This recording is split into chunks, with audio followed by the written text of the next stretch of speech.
লম্বা ঘন কালো চুল কে না চায়, প্রত্যেকটা মেয়েরই কিন্তু স্বপ্ন থাকে এই লম্বা ঘন কালো চুলের। কিন্তু এখন যে প্রবলেমটা হচ্ছে, আর গরম যেহেতু পড়ে গেছে, প্রচুর পরিমাণে কিন্তু চুল ওঠা শুরু হয়েছে, সাথে কিন্তু প্রচুর খুশকিও দেখা যাচ্ছে, আবার চুল ভেঙে ভেঙেও পড়ছে, সাথে সাদা চুলের সমস্যাও কিন্তু দেখা দিয়েছে, আর চুলের তো দুর্গন্ধ আছেই।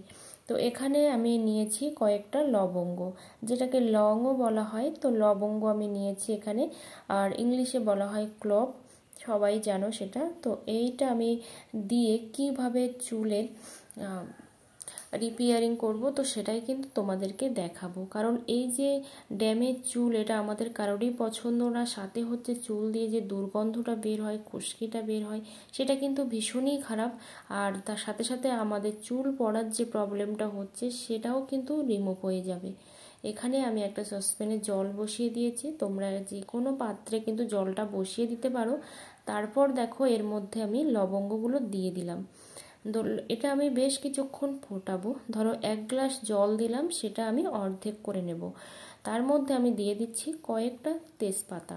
তো অবশ্যই তেজপাতা আর লবঙ্গটা বেশ কিছুক্ষণ ধরে কিন্তু ফোটাতে হবে, যতক্ষণ না পর্যন্ত এর মধ্যে যে উপকরণটা আছে, নির্যাসটা আছে, সেটা বেরিয়ে না আসে। আর যখন কালারটা চেঞ্জ হয়ে যাবে, তখনই কিন্তু তোমরা বুঝতে পারবে যে এর যে উপকারিতা, সেটা কিন্তু বেরিয়ে চলে এসেছে।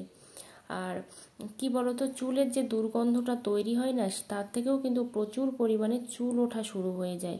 আর সেই চুলটা কিন্তু উঠে তো যায়, সাথে সাথে আমাদের মনও খারাপ হয়ে যায়, কারণ এত পরিমাণে চুল উঠতে থাকে। তো এই জিনিসটা, এটা হচ্ছে হেয়ার সিরাম হিসাবে আমি এখানে ইউজ করছি। তো এটা কিন্তু তোমরা রেগুলার ইউজ করতে পারো, কোনো রকম শ্যাম্পু করার প্রয়োজন পড়বে না।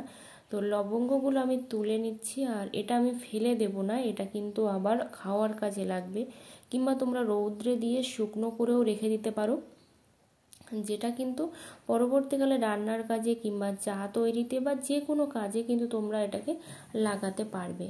তো দেখো এই সমস্ত যে লবঙ্গগুলো ছিল, সেগুলো কিন্তু আমি রেখে দিচ্ছি, ফেলে দেব না। আর তেজপাতাটা কিন্তু আমরা চায়েও দিতে পারবো, কারণ লবঙ্গ আর তেজপাতা দুটোই আমরা খেয়ে থাকি। আর অনেকেরই আছে যাদের কিন্তু কম বয়সে চুল পেকে যাওয়ার সমস্যা, তারপর চুল ভেঙে যাওয়ার সমস্যা, আর ঘামের ফলে যে মাথায় দুর্গন্ধ তৈরি হয়, তার থেকে কিন্তু যে নিকি বা উকুন এগুলো তৈরি হয়, সেগুলোও কিন্তু চলে যাবে। অবশ্যই কিন্তু বাড়িতে তোমরা না ইউজ করলে কিন্তু বুঝতেই পারবে না রেজাল্টটা, তাই অবশ্যই কিন্তু বাড়িতে ইউজ করতে হবে, তবেই কিন্তু তোমরা রেজাল্টটা বুঝতে পারবে।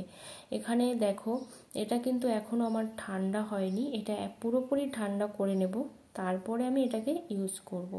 আর কিভাবে ইউজ করছি সেটাও তোমাদেরকে আমি দেখাবো।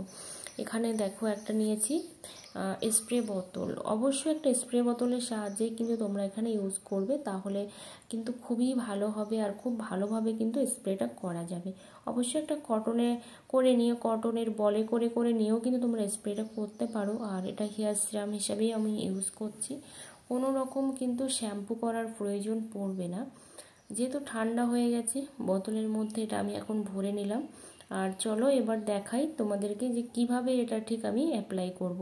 আর অবশ্যই একটা জিনিস খেয়াল রাখবে, যে সপ্তাহে অন্তত 3 দিন বা কিংবা 4 দিন, আর না হলে খুব কম হলেও কিন্তু 2 দিন করে তোমরা কিন্তু যে কোনো হেয়ার অয়েল মাথায় ইউজ করবে, না হলে কিন্তু যে চুলের প্রোটিন প্রয়োজন সেইটা কিন্তু পাবে না। তাই যে জিনিসই তোমরা অ্যাপ্লাই করো না কেন, অবশ্যই কিন্তু হেয়ার অয়েলটা ইউজ করবে, সেটা ঠান্ডা হোক কিংবা গরম, যেটাই হোক না কেন তোমরা কিন্তু ইউজ করতে ভুলবে না। কারণ চুল ফেটে যাওয়ার সমস্যা, চুল রুক্ষ হয়ে যাচ্ছে, সব কিছুই কিন্তু এই হেয়ার অয়েলটাই কিন্তু রোধ করে। তো দেখো এভাবে কিন্তু সব স্প্রেগুলো আমি করে দিচ্ছি। প্রথমে স্ক্রাবে আমি স্প্রেটা করছি, আর অবশ্যই কিন্তু ভালো করে মাসাজ করতে হবে। আমি তোমাদের এখানে অল্প করেই দেখাচ্ছি, কিন্তু এটা পুরোপুরি কিন্তু মাসাজটা করে নিতে হবে।